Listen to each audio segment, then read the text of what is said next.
요거 한 가지는 가르쳐 주어야 되겠다 해서 주님이 십자가를 지기 전에 마지막으로 가르친 말씀이 뭘까요? 그게 뭐겠습니까? 그게 뭐냐면은 마태복음 24장과 마태복음 25장입니다. 마태복음 24장은 종말론에 관한 징조에 대한 내용들입니다. 마태복음 25장은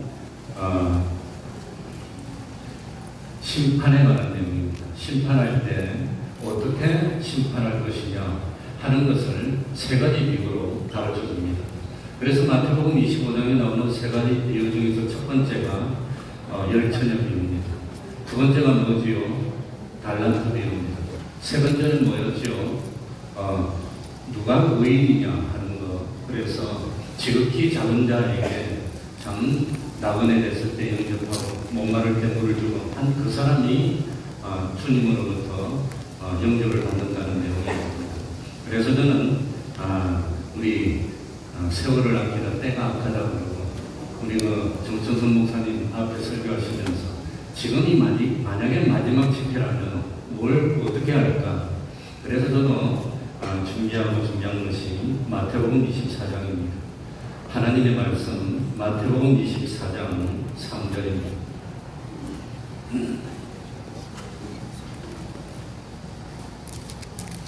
마태복음 24장 3절입니다. 제가 읽겠습니다. 예수께서 감난산 위에 앉으셨을 때에 제자들이 종용이 와서 가로되 우리에게 이르소서 어느 때에 이런 일이 있겠사오며 또 주의 임하심과 세상 끝에는 무슨 징조가 있사오리이까?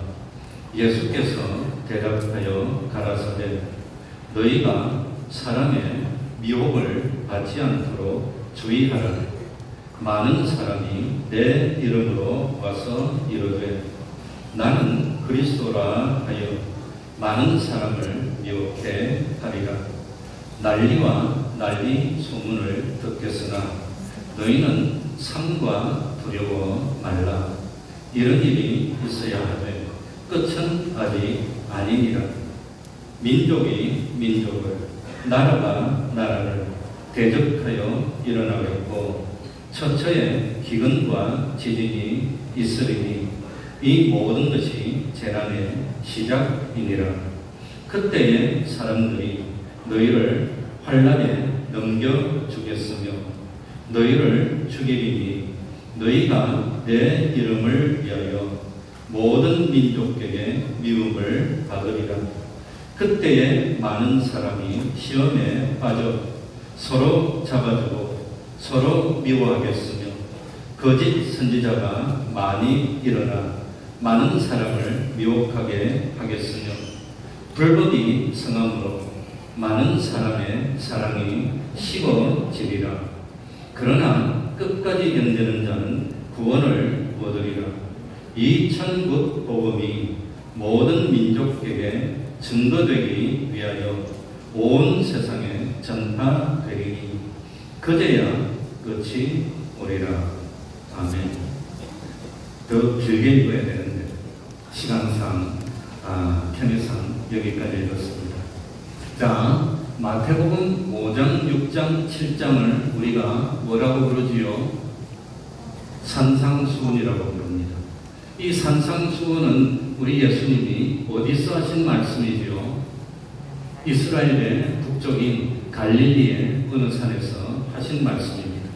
이 산상수훈은 예수님 공생의 초기에 하신 말씀입니다. 그런데 오늘 읽은 이 마태복음 24장, 25장은 어디서 하신 말씀이죠?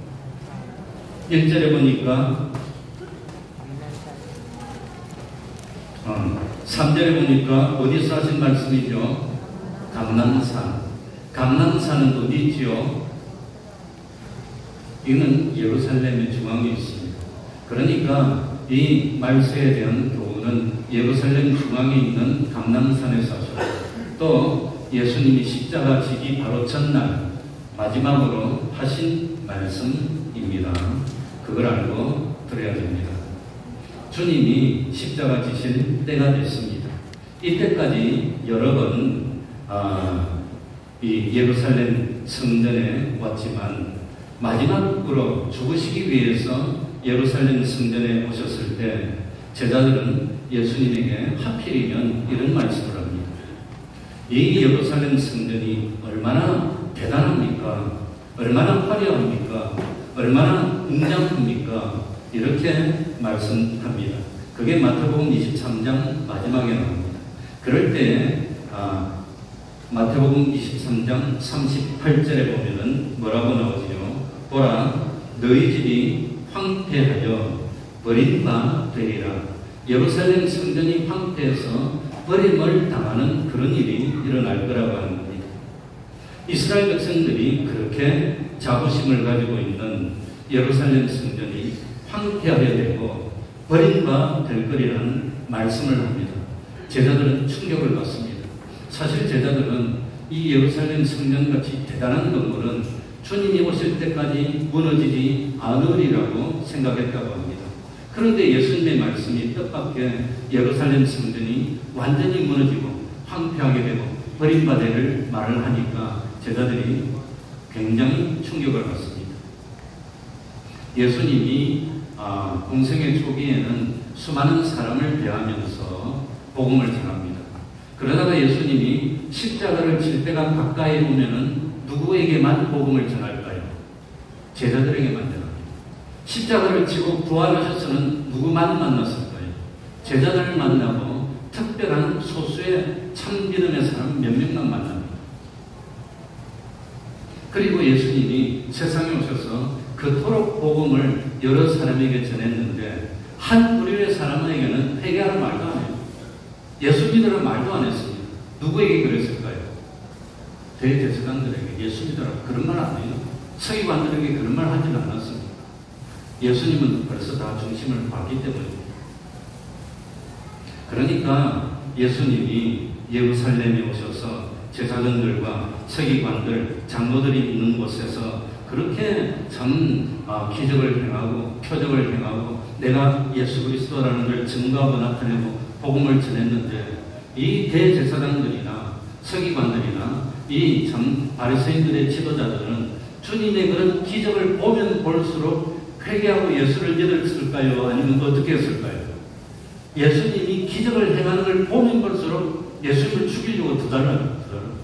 어떻게 그때 예수 믿으라고 해요? 그 사람들은 성경의 눈을 띄워주니까 모여서 어떻게 하면 예수님을 죽일까 이러던 사람들입니다. 그러니까 결국은 참 끝까지 복음을 거부했습니다.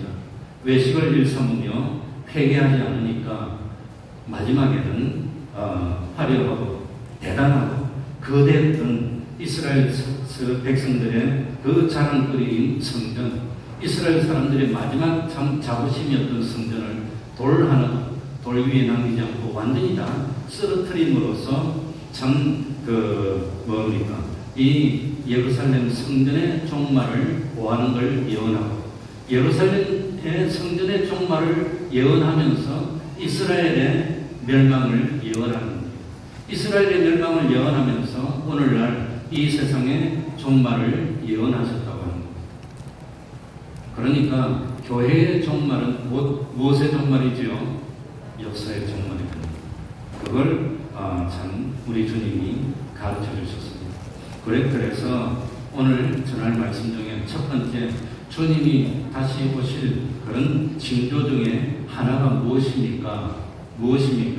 사람들이 외모를 중시하는 것. 이 참 종말의 징조 중에 하나가 뭐냐? 껍데기만 좋아하는 것. 그게 주님이 오실 때가 가까워지고 있다는 징조 중에 하나입니다. 노아의 홍수 때도 홍수로 심판할 때도 사람들이 뭘 최고로 여겼지요? 하나님의 아들들이 사람들의 딸의 몸만 그 껍데기 썩을 것만 중요시했다고 하는 겁니다. 그러다가 멸망을 당했습니다. 그러니까 참 주님이 오셔서 심판할 때가 가까워질수록 사람들은 외모의 아름다움, 세상의 끝으로 드러난 어떤 학식이나 재물이나 총명이나 고상한 것이나 혈통이나 이런 것만 중요하게 여길 때가 되면 주님이 신호를 보내는 겁니다. 신호를 보내는 겁니다. 이 끝날 때가 가까이 오는구나. 끝날 때가 가까이 오는구나. 그걸 우리들이 깨달아야 됩니다.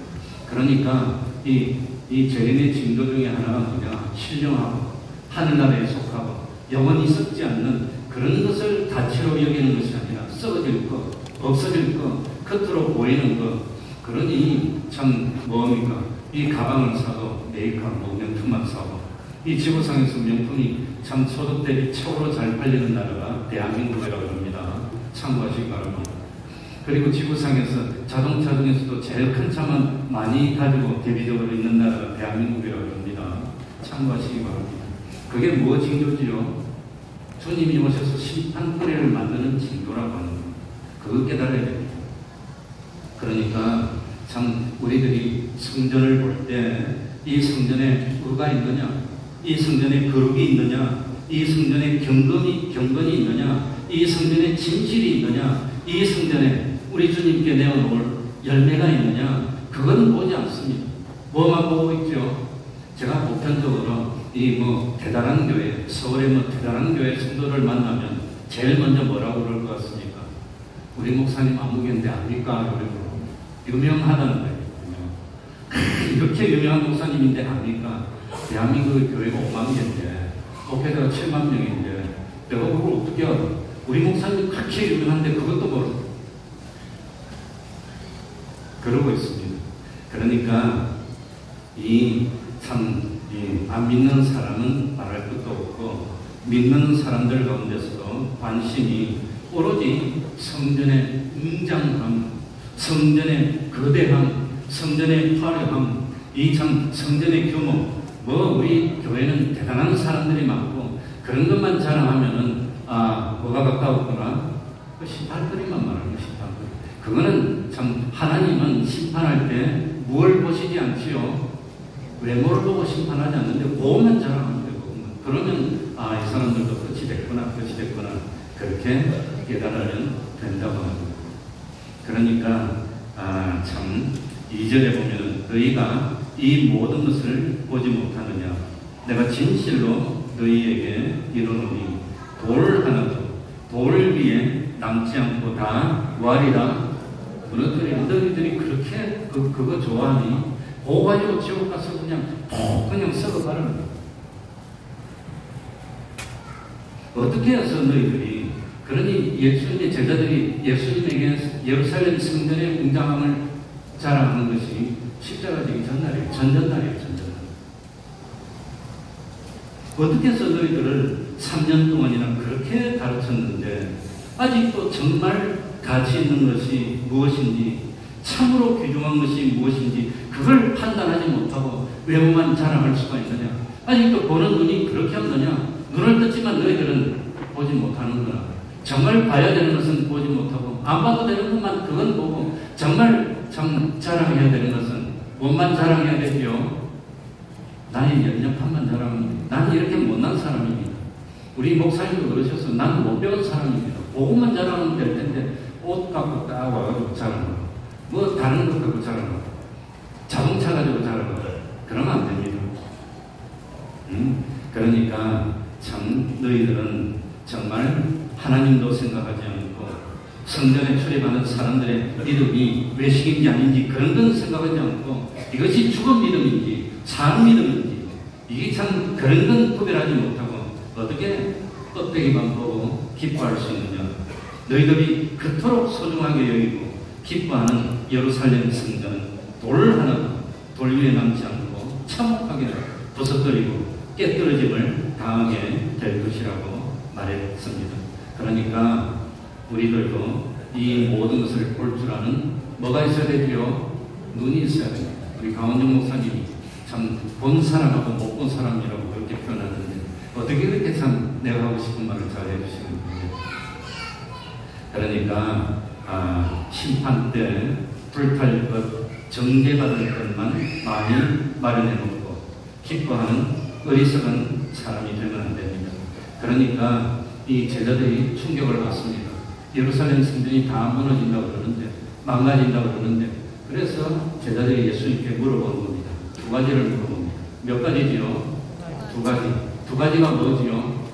3절에 나옵니다. 다 같이 읽어봅시다. 두 가지 물은 게 마태복음 24장 3절에 나옵니다. 예수께서 다 같이 읽습니다. 시작.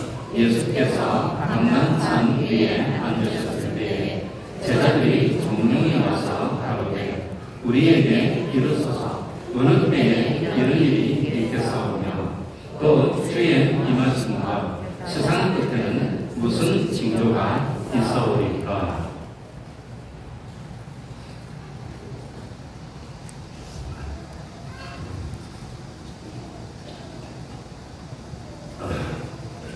그러니까 두 가지 질문이 뭐였죠? 하나는 주님이 재림하시는 때에 관한 언제 오십니까? 두 번째는 뭘 물어봤죠? 주님이 오실 때 무슨 징조가 있겠습니까? 요거 두 가지 물어봤다고 합니다.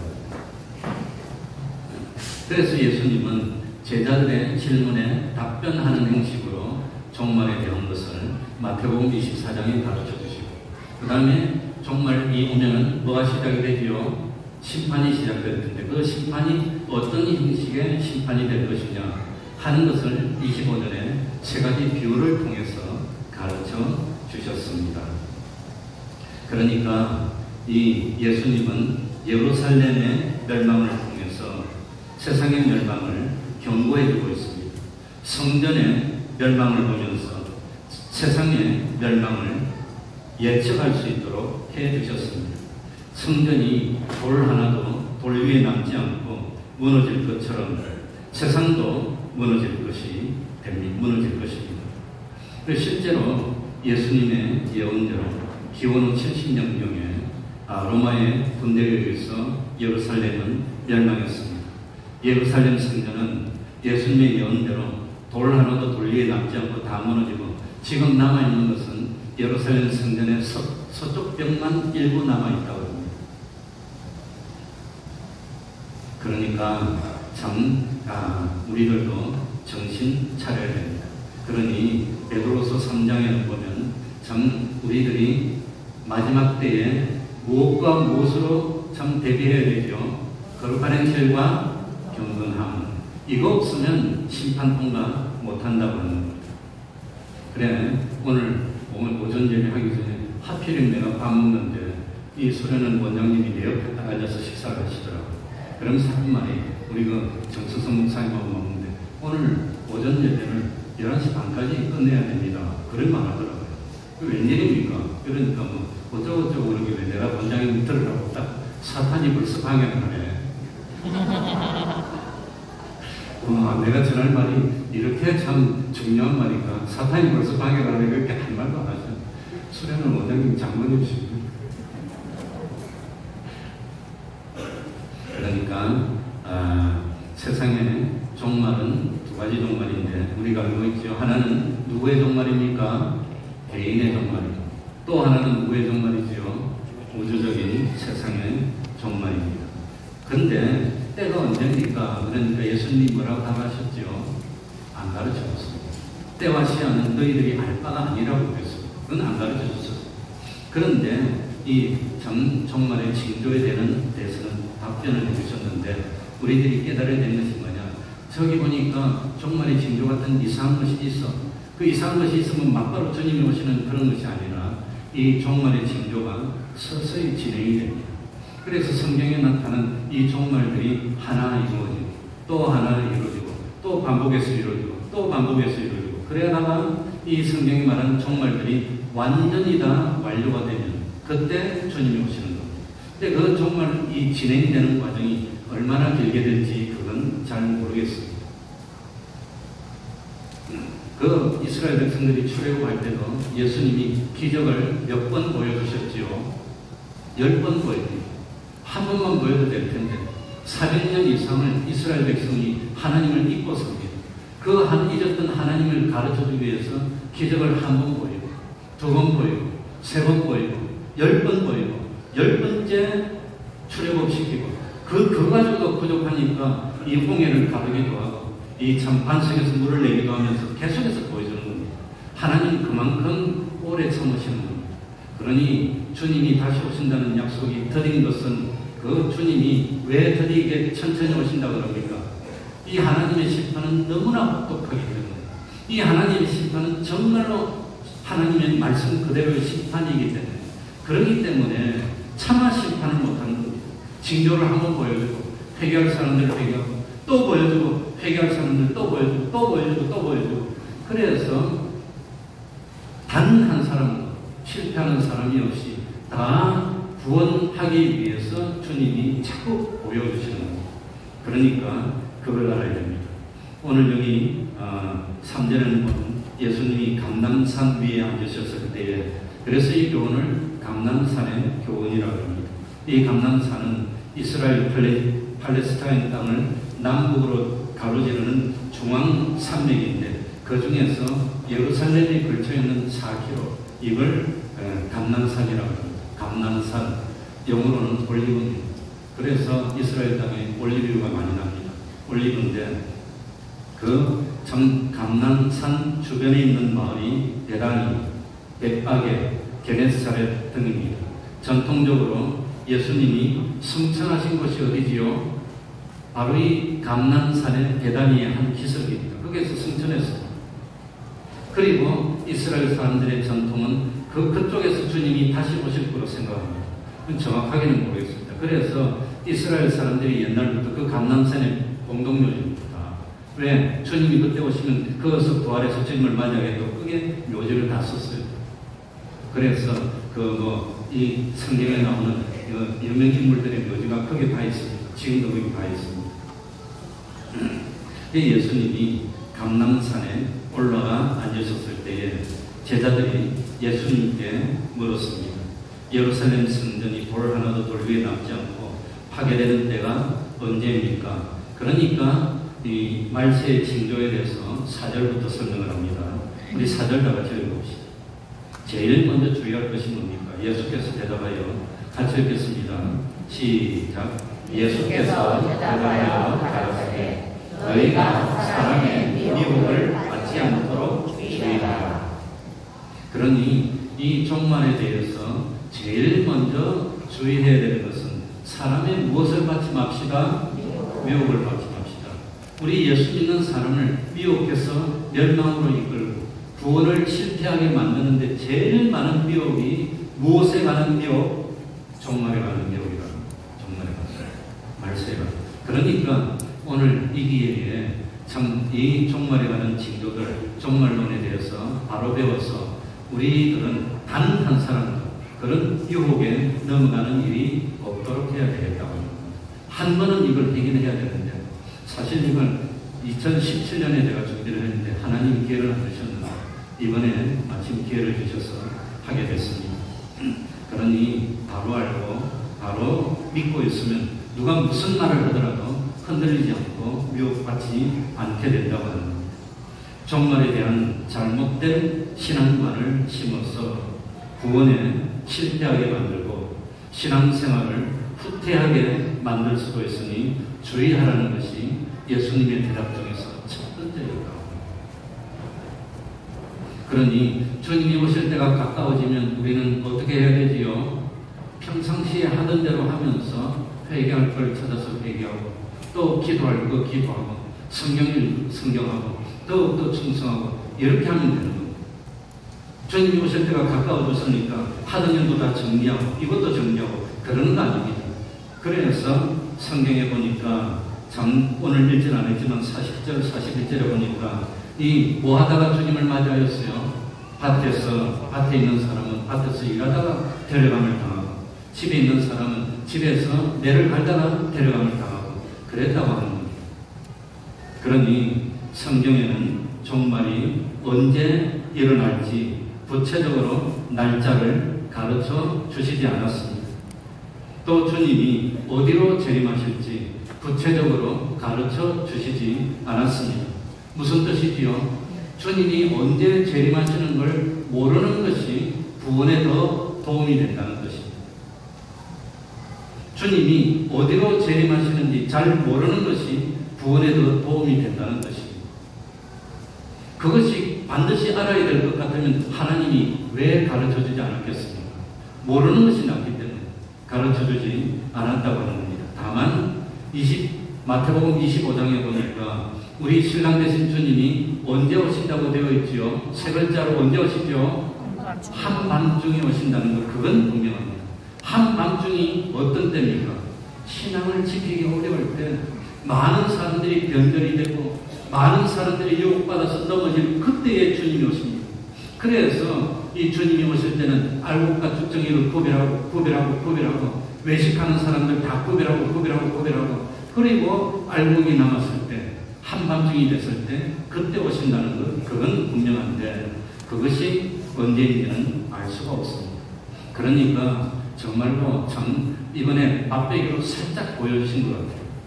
이 코로나 때 다른 건 아니고 예배드리는 것 때문에 저하고 예배드리지 못하게 하는 그게 정말 환난 중에 환난입니다.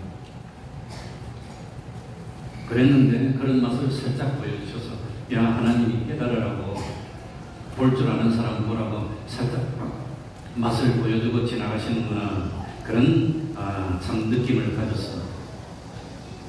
그리고 말세의 징조 중에 첫 번째로 우리들이 알아야 되는 것이 뭐냐, 5절에 나옵니다. 5절 한번 다 같이 읽어볼까요? 뭐라고 되어 있죠? 많은 사람이 같이 읽습니다. 시작. 많은 사람이 내 이름으로 와서 이르되 나는 그리스도라 하여 많은 사람을 유혹해 하리라. 그러니 말세 가지고 유혹을 해서 우리를 실패하게 만드는데 그 중에 최고로 많이 차지하는 유혹이 뭐냐? 내가 누구란 말이죠? 내가 그리스도래. 자기가 그리스도라 하면 100% 다 가잖아요. 어떤 누가 내가 그리스도라 그러면 100% 다 가잖아요. 그건 믿지 말라고 하는 거예요. 그러니까 이상한 징조가 나고 뭐 어쩌고 그러면 자기가 그리스도라고 하면서 미혹하는 일이 있을 것을 주님이 보면은 3번, 4번 강조를 하면서 반복합니다. 그럼 자기가 그리스도라는 사람은 전부 다 가짜입니다. 우리 주님은 절대로 그러지 않습니다. 세례 요한이 참 마지막에 순교하기 직전에 제자들을 예수님에게 보내서 우리가 기다리는 분이 맞습니까? 했을 때 내가 그리스도라 그랬습니까? 안 했습니까? 그러지 않았습니다. 내가 하는 뭡니까? 행동을 보고 일으키는 역사를 보고 믿으라고 그랬습니다. 그러면서 예수님이 뭐라고 대답합니까? 소경이 뭐하고 눈을 뜨고 가난한 자에게 복음이 전파되고 아무튼 그런 역사로 말씀을 하셨지 내가 그리스도라는 말은 안 합니다. 나중에 신분 받을 때는 그런 말씀을 하기는 했지만 그랬습니다. 그러니까 예수님이 실제로 재림하실 때 그때 예수님이 내가 그리스도니라고 밝히는 그런 일은 없다고 하는 겁니다. 왜 그럴까요? 말하지 않아도 다 본능적으로 믿는 사람이나 안 믿는 사람이나 구별할 것 없이 다 알게 되기 때문입니다. 그러니까 우리들이 제일 조심해야 되는 것은 자기가 그리스도라 하는 그런 일이 있으면 그건 무조건 볼 것도 없이 가짜라고 여기면 됩니다. 역사를 보면 자칭 그리스도라고 하는 사람이 초대교회부터 있었습니다. 지금도 있습니다.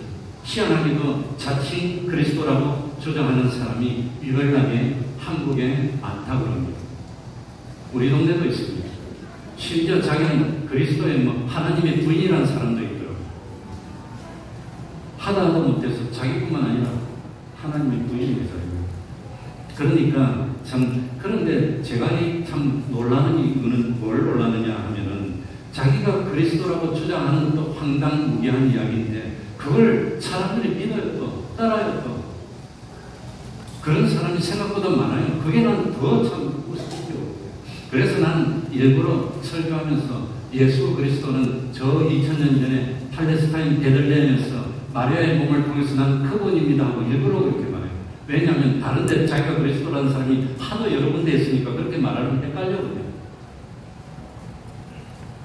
그런데 놀라운 사실은 자기가 그리스도라는 사람을 믿는 사람이 좀 모자란 사람이 아닐까 생각했는데 아니더라고 보니까. 정말 똑똑한 사람도 많고 뛰어난 사람도 있고 전문직도 있고 젊은 사람도 많고 그렇더라고요. 놀라운 일이에요. 불행스럽게 제가 있는 태평동 그 근처에서는 제일 크고 좋은 교회가 하나님의 교회. 안타까운 일이지만 그게 현실입니다. 그리고 우리 교회는 뭐 일주일에 2번 뭐 거의 나와가지고 교회 앞에서 찬양을 하고 이 전도를 하는데 얼마나 강의를 많이 하는지. 그러니까 이상해. 왜 전도하는 것은 일부러 그 소리도 조그맣게 키고 전도하는데 처음에는 뭣도 모르고 앰프 이거만한 것 놔두고 키보드 갖다 놓고 팡팡 온 동네 울리라고 찬양 전도를 했어 내가. 그랬더니 온 동네 사람들을 했더니 친구가 막 난리가 났어. 그래가지고 안 되겠구나. 스피커도 조그만 거 갖다 놓고 앞에만 들리게 이렇게 하는데도 그런데도 신고를 해요. 자꾸 신고를 해요. 그러니까 그렇게 신고를 해도 끝까지 해서 어떤 사람이 나한테 전화를 했어요. 그 교회 그렇게 하는데 동네 사람들이 다 반대한다. 주민 400명 도장을 받아서 진정서를 낼 테니까 하지 마라 그러더라고. 진정서 내라. 난 죽어도 하겠다. 그랬더니 진짜로 진정서를 냈어. 그래가지고 구청에서 나한테 전화가 직접 왔어요. 직접 와가지고 그 담당하는 사람이 아마 그 교단에 관여되는 사람인가 여직원인데 전화해가지고 그거 자꾸 한다고 진정이 들어왔는데 하면 됩니까? 그래서 나는 법을 어긴 것이 없습니다. 법을 다 지키고 소리도 작게 하고 그래서 집회와 시위에 관한 법을 내가 여러 번 읽어봤어요. 대항하기 위해서. 우리는 이 데시벨도 작게 하니까 나와서 다 재보시라고. 그랬더니 법으로만 따집니까? 이러더라고요. 그럼 법을 안 따지면 뭘 따집니까? 그러니까 옆에서 높은 사람이 망설하더라고요. 하다니. 그러니까 아무 말도 못하고 죄송하다고 끝났어. 그러고 난 뒤에는 몇 년이 지났는데 지금까지 그 사람들이 반발을 안 하고 그 대신 무슨 일이 있었냐면 우리 태평양 교회는 4층, 5층입니다. 지금도 뭐 남의 건물 새로 샀는데 5층에 샌드위치 판넬로 부엌이 쫙 있었는데 그 5층을 전부 다 가로불이라고 신고를 했어요. 그 교회에 있지 말고 가라는 것이 신고를 해버렸어. 그래가지고 우리 5층 건물은 건축가 받은 거기 때문에 괜찮고 할 수 없이 이제 옆에 있는 건 다 뜯었어. 그러니까 그 사람들이 누가 그랬는지 모르지만 하나님이 참 하나님을 정말로 하는 걸 방해를 하는구나. 오늘 그 장면 보고도 사탄이 방해를 하는구나. 그러니까 평상시에 뭐가 확실해야 되죠? 구원관이 확실하지 못하면 미혹에 넘어간다는 겁니다. 종말관이 확실하지 못하면 넘어갑니다. 그러니 한 번은 짚고 넘어야 되지 않나 그렇게 생각해서 말씀드리게 됐습니다.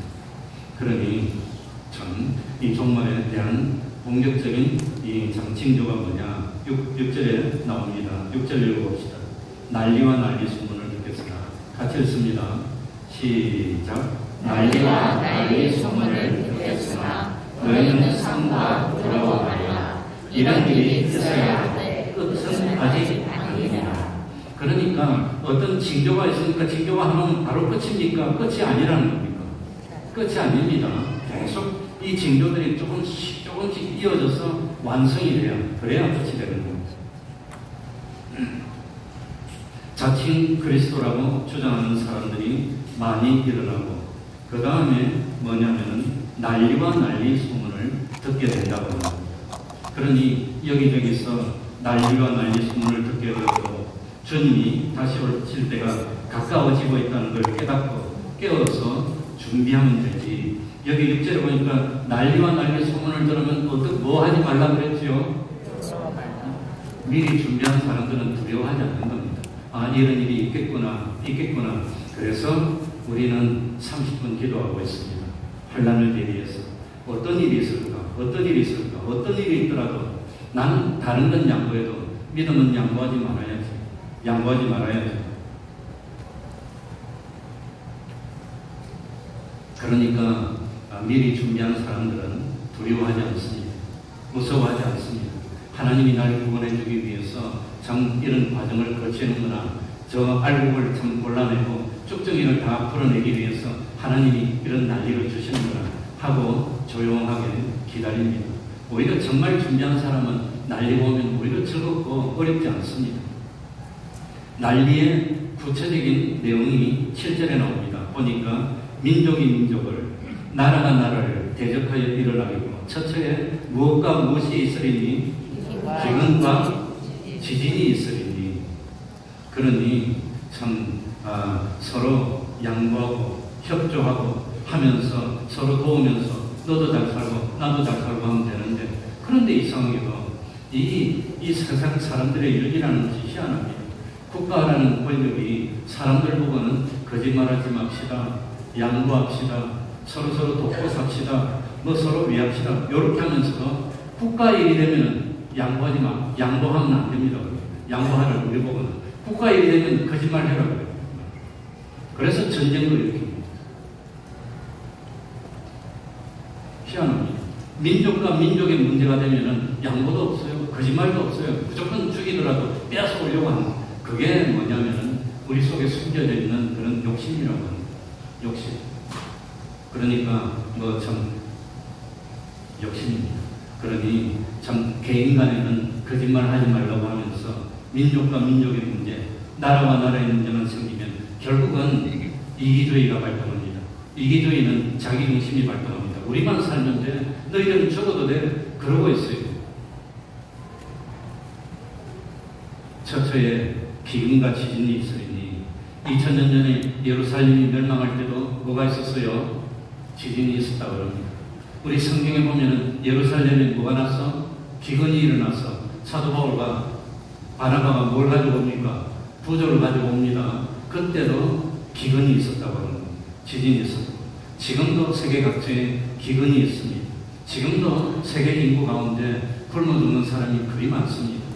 참 맑은 물을 마시지 못해서 그것 참 오염된 물을 그것조차도 마음대로 먹지 못하는 그런 일이 지금도 곳곳에 많이 있습니다.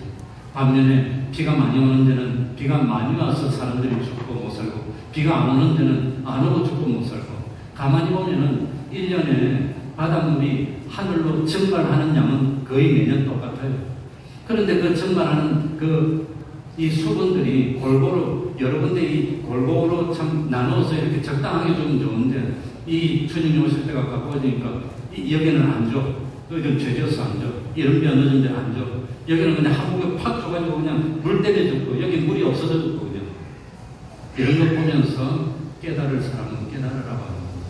아 주님이 회개하라고 신호를 보내주는구나. 회개하라고 신호를 보내주는구나. 그거 깨달으라고 하는 겁니다. 얼마나 우리들이 눈이 어둡고 깨닫지 못하면 한 번 신호하고 또 한 번 신호하고 또 한 번 신호하고 이번에는 뭔가 코비드 코로나를 와가지고 이렇게 또 신호를 주고 예배드리는 게 세상 사람들을 해롭게 하는 겁니까? 예배드리는 게 참 국가 발전을 저해합니까? 이 예배도 못 드리게 하고 그런 일이 있다고 하는 겁니다. 그런데 8절에 보니까 이 모든 일이 있으면은 어떻게 알아볼까요? 재난이 끝입니까? 재난의 시작입니까? 8절 보시기 바랍니다. 이 모든 것이 재난의 무엇이니라? 이것의 시작입니다. 그래서 우리 목사님, 이현수 목사님 먼저 말했는데 초세, 중세, 말세, 이런 식으로 보면 그게 이제 어떻게 나눠야 되는지 그건 이제 사실 잘 모르겠습니다. 옛날 정통적으로는 창조 때부터 노예 홍수까지 2000년 초세, 노예 홍수부터 주님까지 2000년 중세, 주님 모시고 2000년 말세. 그래서 안 오셨어요. 안 오셨어. 그러니까 그 기준이 어떻게 될지 모르지만 말세라는 것은 지금 당장 보신다는 뜻이 아니라 이 전체로 봤을 때 주님이 오실 때가 가까워서 기울어지고 있다는 겁니다. 그러면서 이 주님이 오시는 징조를 하나 보여주시고 둘 보여주시고 셋 보여주시고 또 보여주시고 또 보여주고 그래도 잘 몰라. 그래도 또 하고 있어. 그러니까 또 보여주고 또 보여주고 왜? 지옥에 한번 떨어지면 기회가 없어요. 홍포는 그건 아니지만 이 지옥에 떨어지면 아무튼 참 비유적으로 말한다면 불 속에서 고민하면서 물 한 방울 먹고 싶어도 이제 그때는 물 한 방울의 자유가 없어서 고통당하는 그런 고통이 영원히 되는데 돌이킬 수가 없어. 차마 우리 하나님이 심판하실 수가 없어. 또 기다리고 또 기다리고. 그러니까 참 그게 얼마나 하나님의 사랑입니까? 만약에 한 번만 딱 징조를 보여주고 바로 팍 심판했으면 우리 다 실패할 줄 몰라요. 우리같이 둔한 사람들이 마음이 그냥 보던 사람들이 목이 보던 사람들이 그거 듣고 돌이킵니까? 돌이키지 않지. 그러니 미혹하는 일이 일어나고 자기가 그리스도라고 주장하는 사람들이 여기저기서 나타나고 난리와 난리 소문들이 들리고 민족과 민족 사이에 전쟁이 발발하고 처처에 기근과 지진이 일어나는 이런 일이 있으면 누구를 생각해야 됩니까? 주님 생각해야죠. 그래도 주님 생각 못하면 그거 어떡합니까? 이제는 정신 차려야 되는데 아침에 밥 먹을 때 보니까 어떤 애기 엄마가 애기가 엄마 품에 안겨서 엄마고 울더라고. 어째라만 그래요. 그래서 내가 그 말 해주고 싶었는데 참아 못했어. 야, 그게 네가 그랬단다 이렇게. 네 모습. 내가 보니까 희한하게 똑같아. 그러니 우리들이 얼마나 고난 사람들입니까? 9절에 봅시다. 그런데 이때까지 일어난 환란은 진정한 의미의 환란이 아닙니다. 전쟁이 일어나고 기근이 일어나고 그건 우리 믿는 사람에게 해당되는 환란이 아닙니다. 우리 믿는 사람에게 정말 환란이 뭘까요? 뭐가 우리에게 환란이지요? 뭐가? 기근이 일어나는 게 환란입니까? 우리 예수 믿는 사람에게 진정으로 환란은 예수를 못 믿게 하는 게 환란입니다. 충성하지 못하게 하는 게 환란. 그런 일이 일어난다는 겁니다. 그래서 9절에 다 같이 그때에 9절입니다. 다 같이 읽습니다. 시작. 그때에 사람들이 너희를 환란에 넘겨주었으며 너희를 죽이리니 너희가 내 이름을 위하여 모든 민족에게 뭘 받으리라. 이게 진짜 환란이에요. 인제 환란이 시작돼요. 아직까지 뭐 세상의 전쟁에서도 예수 믿는 것 때문에 불이익을 당하고 예수 믿는 것 때문에 손해를 당하는 그런 일은 별로 없었다는 거예요. 전쟁은 똑같이 어렵습니다. 믿는 사람이나 안 믿는 사람. 기근 믿는 사람이나 안 믿는 사람이나 똑같이 어렵습니다. 그런데 그 중에서도 무엇 때문에? 예수 믿는 것 때문에 미움을 당하고 예수 믿는다는 이유 하나 때문에 죽임을 당하는 그런 일이 일어나는 그게 이제는 본격적인 환란입니다. 그런 일이 있다고 하는 거예요. 그게 9절입니다. 난리가 나면은 뭐 믿는 사람만 콕 찍어갖고 뭐 사람을 어떻게 하는 거 아니잖아요. 다 똑같잖아요. 그런데 여기 보니까 너희가 누구 이름을 위하여 내 이름을 주님의 이름 때문에 어려움 당하는 게 그게 이제 본격적인 환란이 시작되는 겁니다. 믿는 사람만 당하는 환란입니다. 이런 환란은 주님을 부인하면 어떻게 되지요? 환란을 당하지 않게 되는 겁니다. 이게 문제입니다. 그 예배드리라 할 때 예배만 안 드리면 돼요. 예배 안 드리면 아무도 말 안 해요. 자기하고 똑같이 되니까.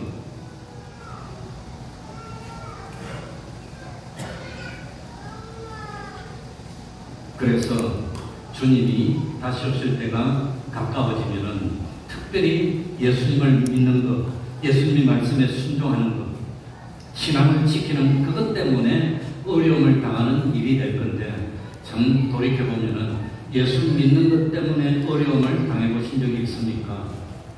정말로 예수 믿는 것 때문에 참 고통을 당하고 힘든 일을 당하고 불이익을 당하는 그런 일이 있습니까? 저는 목회를 하려고 처음 결심한 것은 초등학교 6학년 때부터 결심했습니다. 처음 6학년 때부터. 그런데 나중에 크면서 보니까 욕심이 생기더라고요. 목회하지 말고 장로가 돼서 돈 좀 벌어갖고 좀 떵떵거리다가 나중에 이제 나와야지. 이런 생각이 들더라고요. 때가 생깁니다. 그래가지고 아무튼 그 목사님한테 찾아가서 대학교 3학년인가 2학년 때가 찾아가서 그 당시에는 새벽기도 마치고 목사님이 1시간 반 이렇게 오랫동안 기도하고 나올 때 딱 옆에 있다가 연문으로 빠지는데 그 옆에 딱 앉아있다가 딱 붙들면 이야기하는 겁니다. 나도 왔다가 딱 붙들어서 이야기를 하니까 아무튼 그 목사님 그래서 그러니까 나도 목회를 나오고 싶은데 어떡할까요? 그랬더니 좀 경험도 좀 하고 하는 게 좋을까요? 바로 나오는 게 좋을까요? 이 경험을 좀 하고 나오는 게 좋을 것 같다고 아무튼 그러더라고요. 그러니까 이제 직장 생활을 해야 되는데 이런 그 직장 취직도 못하고 나중에 빌빌거리다 목회 나오면 무슨 말 됩니까? 그러니까 그때부터 그냥 숨겨져 치고 공부를 한 거예요. 그냥 축자자로. 그래가지고 대학교 4학년이 됐는데 가만히 보니까 이거 대기업 취직이 전부 다 주일날만 치더라고요. 86년도에. 그러니까 이 주일날 시험 칠 수는 없고 그래도 목회하겠다는 놈이 안 칠 수도 없고 어쩔 거예요. 이걸 어쩔 거야. 그래가지고 저는 예민하니까 미리 해가지고 이거 한 6월달쯤에 모 대기업에서 특별히 전형이 있더라고. 그래 이제 가가지고 기적적으로 합격을 했습니다. 그래 나는 끝났으니까 안심하고 있었는데, 그런데 마지막에 그 대기업 전형하는 주일날 소집을 하더라고. 소집해서 신체 검사하고 관광하고 그럼 합격이고 안 하면 불합격이죠. 그럼 당연히 안 가긴 안 갔지만 뭐 그런 데 가겠어요. 목회하겠다는 사람이. 근데 그게 문제가 아니라 취직하고 나니까 그 다음부터 주일날 또 출근해야 돼. 그러니까 86년, 87년 그때는 지금처럼 주 5일, 6일인가 그게 아니라 월, 화, 수, 목, 금, 금, 금, 월, 화, 수, 목, 금 무조건 출근해요. 그리고 뭐 퇴근은 9시, 10시 할 때는. 근데 어떻게 안 가요, 출근을. 그러니 직장에서 벌어먹으려니 너무 힘들더라고요. 주일 지킬 수가 없어. 근데 저는 무역업무를 했습니다. 무역업무를. 그러니 양키들이 만나가지고 이 물건 파는 것도 그런 걸 하는데, 수출을 했는데 이놈들이 꼭 주일날 들어오는 미친놈들인 거예요. 아, 참. 그런데 내가 제일 밑에 사원이다 보니까 꼭 나보고 가서 데려오래 또. 아니, 저가 오지. 왜 나보고 와서 데려오래. 아이, 미쳐. 주일날 나갈 수도 없고, 안 나갈 수도 없고. 어쩔 겁니까, 그걸 하다가. 그래가지고 처음에 몇 번은 이 나보다 후배 사원들이 있으니까 네가 가서 좀 데려오라고 했는데 그거 안 되더라고요. 할 수 없이 하나님이 사표를 내라는 모양입니다. 그래서 사표를 내고 주일 자유를 얻게 됐습니다. 아무튼 뭡니까? 다른 것 말고 주일 지키는 그것 때문에 어려움을 당하는 그게 뭐라 말입니까? 그게 환난이라고 합니다. 그게 환난입니다. 그러니 주님이 다시 오실 때가 가까워지고, 그리고 그럴수록 이 불신 사람들이 이유도 없이 예수 믿는 사람을 미워하는 겁니다. 그리고 우리가 교회 앞에서 찬양 전도를 딱 하면 그거는 신고하고, 이 어떤 가게 오픈해가지고 여자들이 짧은 옷 입고 와서 뭐 여러 번 노래 부르고 이런 건 하루 종일 해도 신고 안 해거든요. 미워 죽겠어요. 그런데 구절에 이런 환란이 오면은 예수 믿는 사람이 대부분 어떻게 될까요? 그게 10절에 나옵니다. 읽어볼까요? 이런 환란이 오면은 그때에 많은 사람이 무엇에 빠져? 시험에 빠져 서로 뭐하고? 서로 잡아주고 서로 뭐하겠으며? 그러니 정말로 예수 믿는 사람을 어렵게 만드는 사람은 누구란 말입니까? 가짜배기 신앙 가진 사람은 더 어렵답니다. 예수님을 십자가에 못 박아서 죽이도록 한 사람이 누구지요? 충격입니다. 대제사장들이 죽이려고 했어요. 장로들이 죽이려고 했어요. 안 믿는 사람이 죽이려고 한 게 아니라는 겁니다. 그러니까 그때에 예수 믿지 말라고 핍박하라고 환난이 올 때 우리를 괴롭히는 사람이 누구냐? 외식하는 성도들이라고. 그 사람들이 괴롭히는 거예요. 안 믿는 사람보다 어중간하게 믿는다는 이름을 가진 그 사람이 더 어려워요. 그 사람들이. 항상 역사를 보면 그렇습니다. 그러니까 핍박이 일어나면 가룟유다 같은 사람이 나오는데, 예수님을 팔아넘긴 사람은 충격적이고 지구상의 그 많은 인구 가운데, 그 중에서 이스라엘에 믿는 사람 그 많은 가운데 그 중에서도 누가 팔았어요? 하필이면 12제자 중에 한 명이 팔았다니까요. 아마 우리를 팔아넘길 사람도 이 자리에 있는 거 아닌가 몰라. 안 그럴까요? 잘 봐보시기 바랍니다. 저 목사님 설마 안 그러겠지. 그러니까 여기 성경이 그때에 많은 사람이 시험에 빠져 서로 잡아준답니다. 서로. 믿는 사람이 서로 잡아주는데 누구는 잡혀갑니까? 신앙을 지키는 사람은 잡혀가고, 누구는 잡아가도록 일러줍니까? 가룟유다 같은 사람이 일러주는 거예요.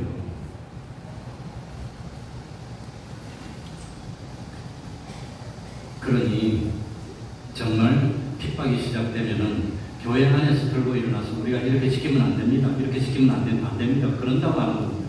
사람을 기쁘게 하랴 하나님을 기쁘시게 하랴. 만약에 내가 사람을 기쁘게 하면 누가 아니니라?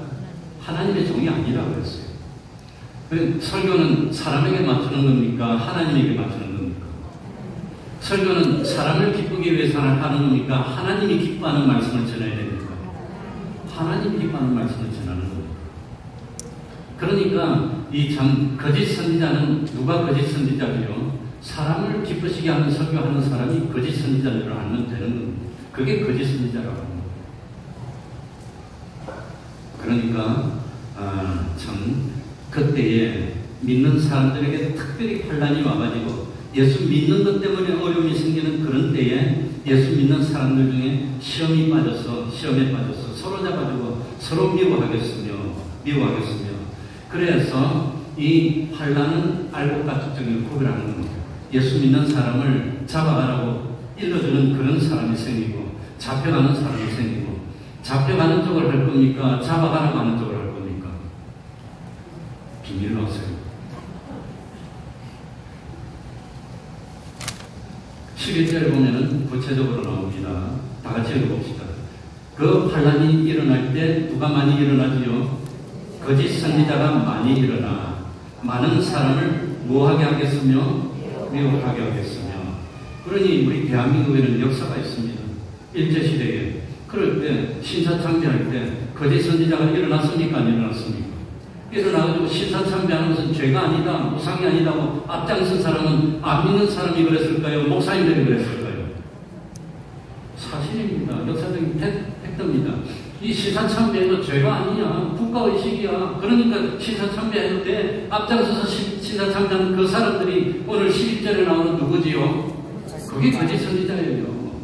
그래가지고 끝까지 신사참배 안 했던 어느 목사님입니까? 주기철 목사님인가?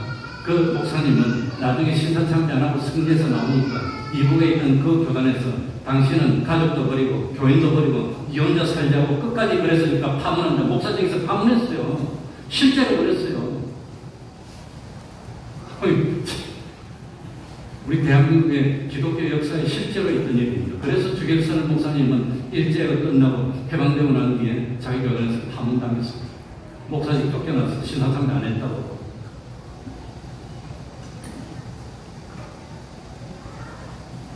거짓 선지자가 조금만 일어납니까? 여기 보니까 많이 일어납니까?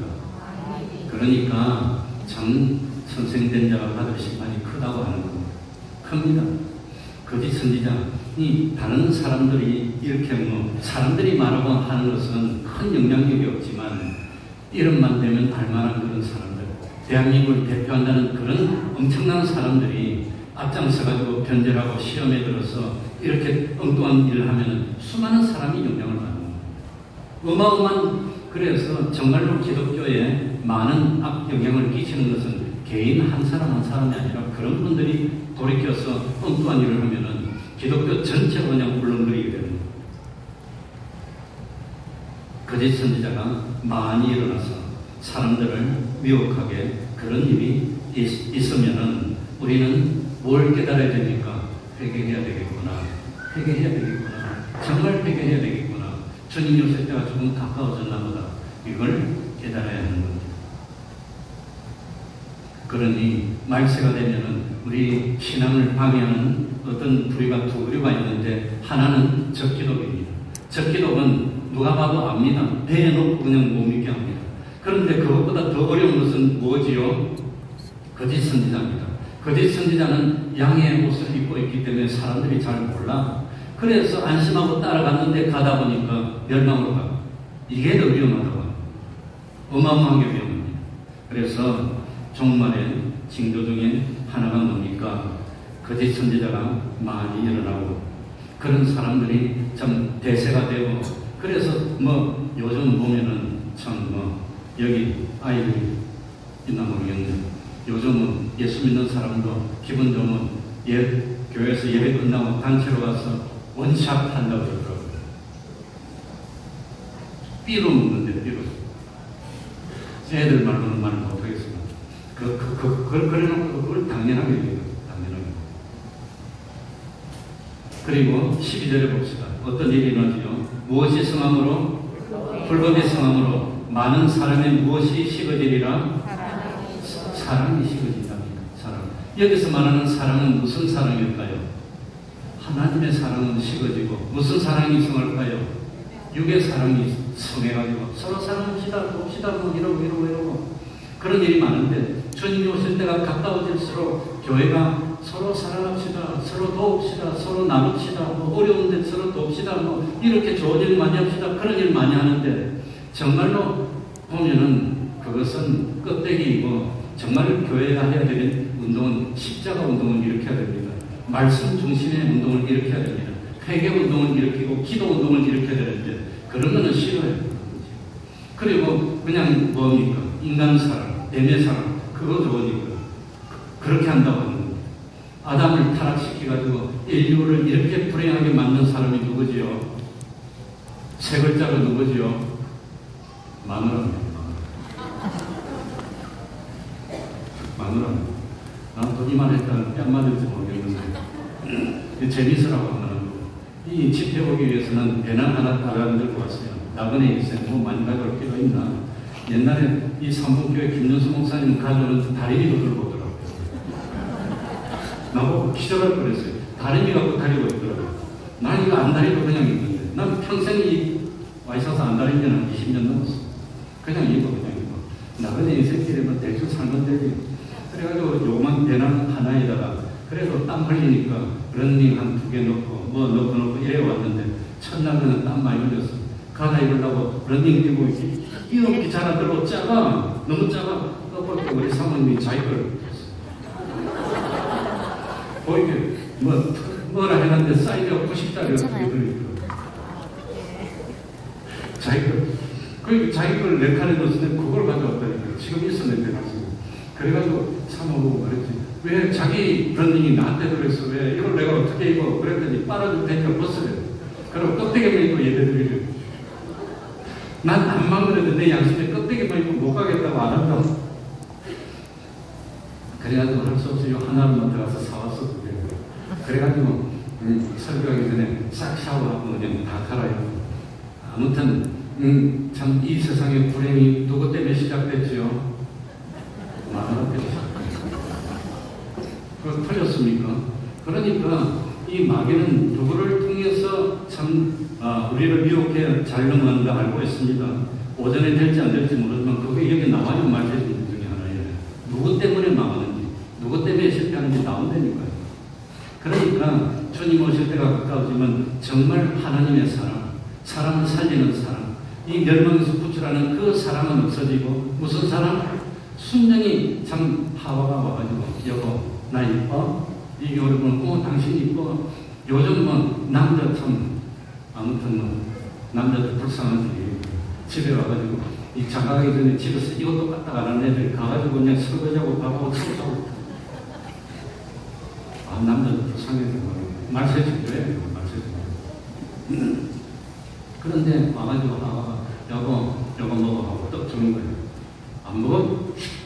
먹어. 그러니까 아담이 팍 먹어. 안 그랬으면 우리가 이 고생할 필요가 없는데. 그러니까 그만하겠습니다. 그런데 이런 일이 있을 때 어떻게 해야 돼요? 12절에 보니까 그러나 끝까지 뭐하는 자는 구원을 얻으리라.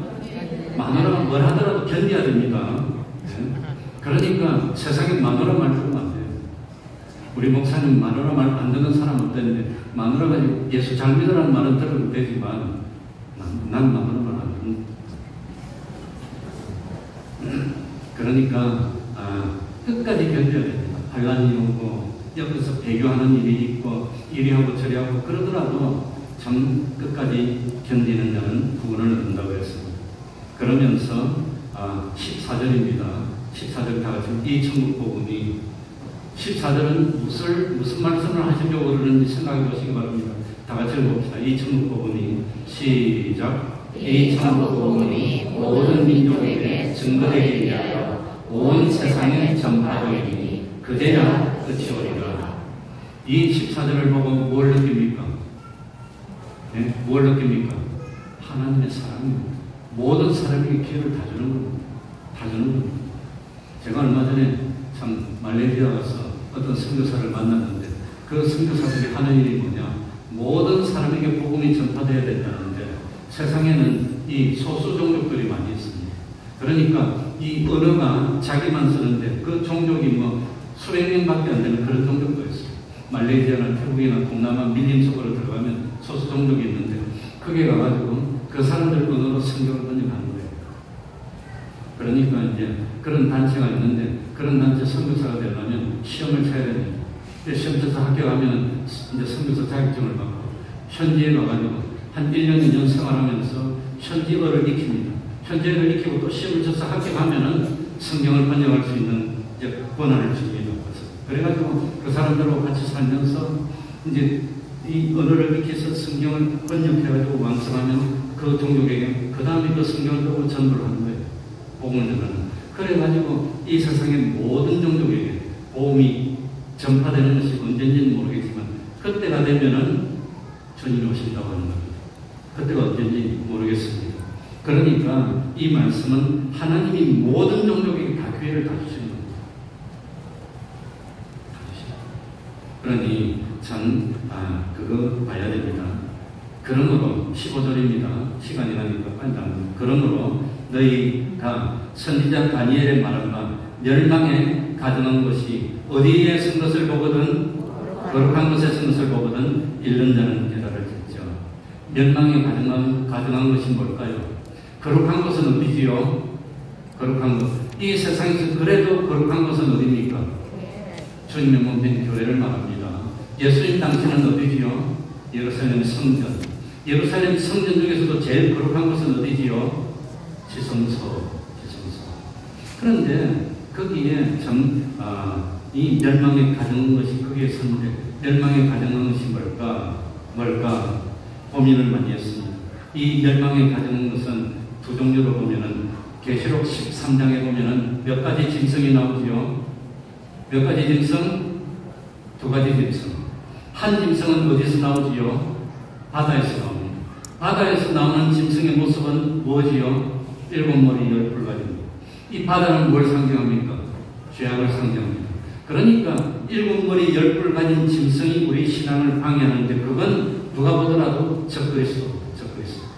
아니 드러내놓고 예수 못 믿게 핍박하는 겁니다. 그런 드러내놓고 예수를 못 믿게 핍박하는 사람들이 교회를 차지하고 있는 그때가 멸망에 가정한 것이 거룩한 것에 썼다고 하는 겁니다. 두 번째 짐승은 어디서 나오지요? 땅에서 나옵니다. 이 두 번째 짐승의 모습은 뭐였지요? 새끼 양입니다. 어린 양보다 더 양처럼 보입니다. 그러나 자세히 보면 새끼 양인데 머리에 뭐가 있어요? 뿔이 있어. 말은 누구처럼 하지요? 용처럼 한다고 그랬어요. 이 새끼 양이 뭐냐? 땅은 뭘 상징하느냐? 윤리를 상징하는 겁니다. 이 세상에 어떠한 종교를 가진 사람도, 어떤 믿음을 가진 사람도 서로 사랑합시다 그러면 좋아할까요? 싫어할까요? 그런 말은 거부감이 없어요. 서로 도웁시다. 윤리운동만 일으키는데 교회가 윤리운동만 일으킬 때는 말세라고 합니다. 교회는 윤리운동을 일으킬 것이 아니라 무슨 운동을 일으켜야 됩니까? 십자가 운동을 일으켜야지. 회개운동을 일으키고 말씀운동을 일으켜야 됩니다. 사람들이 그걸 싫어하니까 서로 사랑합시다. 서로 도웁시다. 서로 위합시다. 요런다고 해요. 그런 거는 불교가도 환영받아요. 회교가도 환영받아요. 다 환영받아. 근데 그런 말밖에 안 해요. 사람 비에 맞추려고.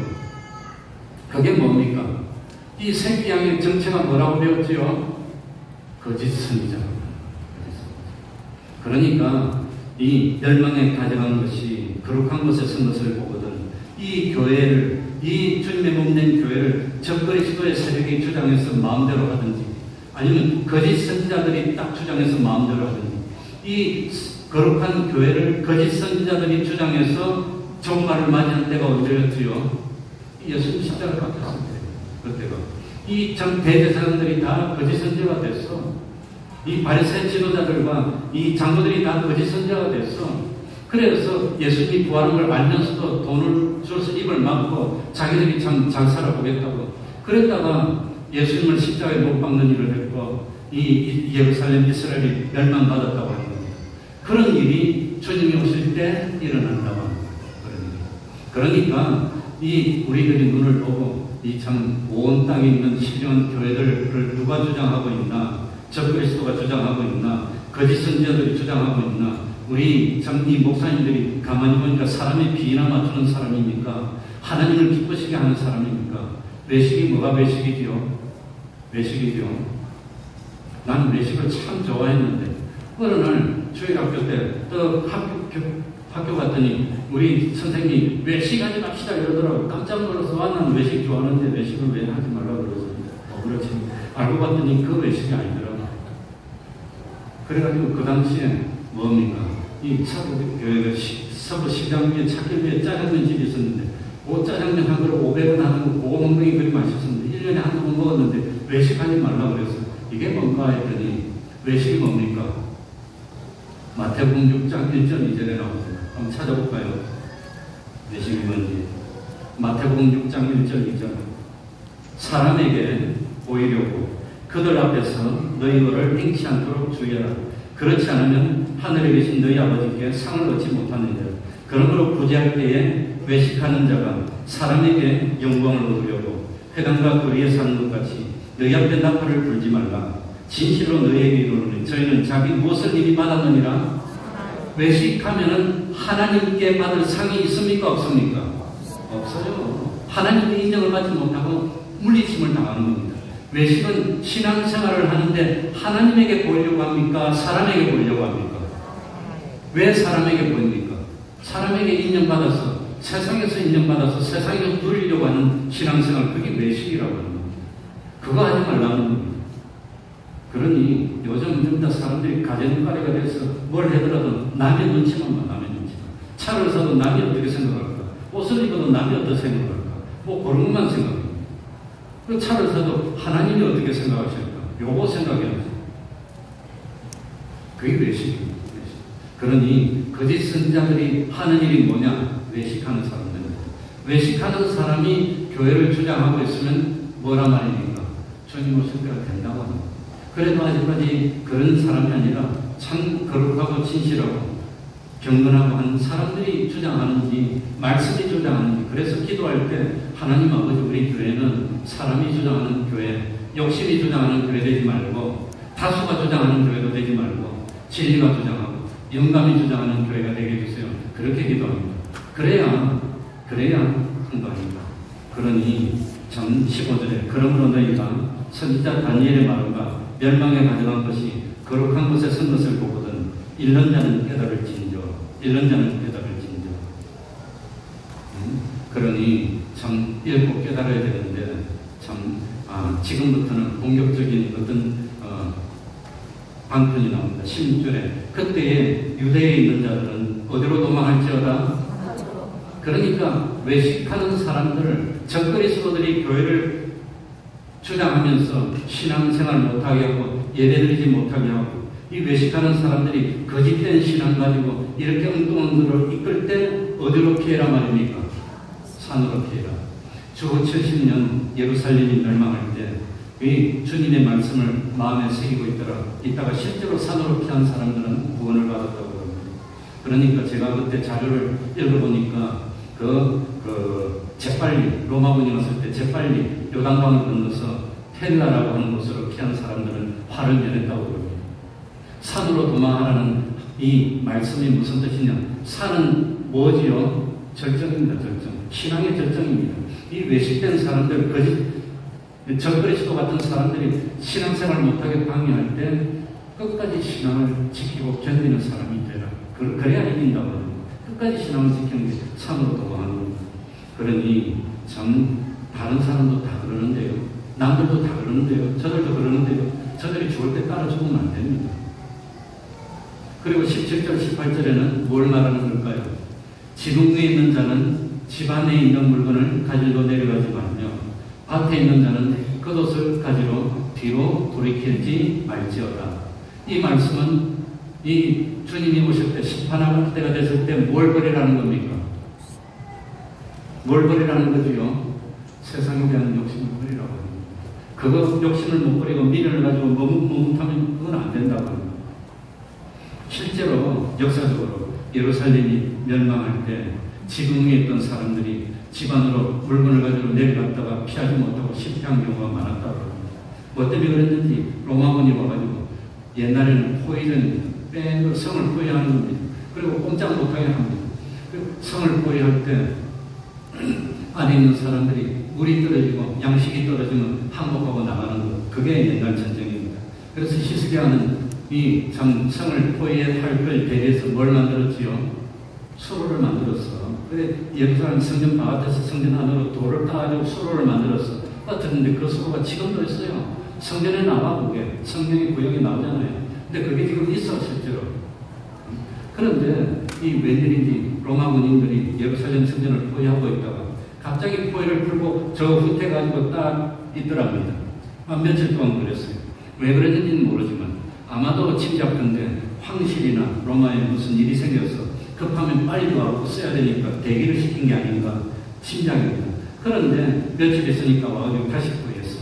그런데 이 주님의 말씀을 기억하고 그 사이에 미련을 버리고 빨리빨리 피한 사람은 화를 면했는데 그러지 못하고 미련을 가지고 머뭇머뭇한 사람들은 다 실패했다고 다 죽임을 당했어요. 그러니까 이 17절, 18절 말씀을 읽어보니까 누가 생각나요? 누가 생각나? 로세츠가 생각나. 로세츠가 세상 미련을 버려야 되는데 그 미련을 버리지 못해서 실패했어. 앞으로도 그런 일이 많을 거라고 합니다. 로세츠는 소돔 고모라가 멸망할 텐데 불심판으로 최종 심판을 가르쳐 주는데 그때 말씀이나 지금 말씀이나 같은 거 보면은 하나님의 말씀은 그렇게 말씀이었습니다. 같습니다.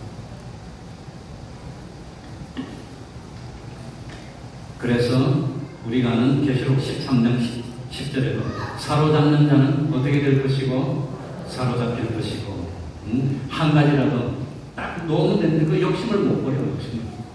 욕심을 못 버려. 그래서 그 욕심 못 버리는 것을 뒤에 또다시 설명합니다. 욕심을 못 버리는 것 중에서 무엇에 대한 욕심을 제일 못 버립니까?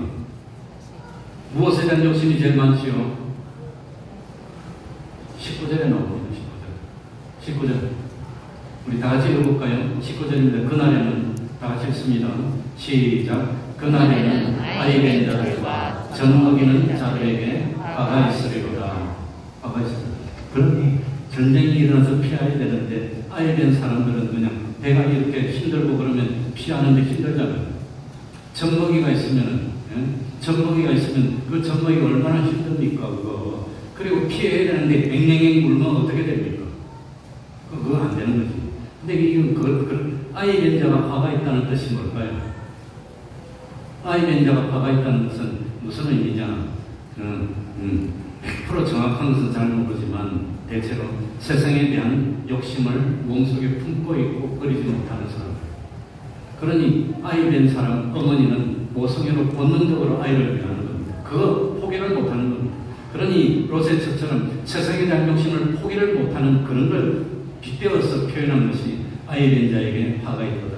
젖먹이는 여인에게 화가 있다는 것은 세상과 얽매여서 모든 얽매이기 쉬운 것을 다 끊어내야 되는데 그걸 끊어내지 못하고 끝까지 그냥 미적미적하고 돌이키다가 그 관계를 끊지 못하고 끌려가다가 그것 때문에 참 망한다고 합니다. 그래서 성경에 보면 원수가 누구라고 그랬죠? 원수가 누구? 집안 식구라고. 그러니 마지막에 구원을 이룰 때 그 구원을 이루지 못하게 땡기는 최고로 땡기는 힘이 센 그거의 누구냐? 집안 식구 중에서 마누라입니다. 집안 식구 마누라는 그건 아니에요. 그러니까 젖먹이는 것.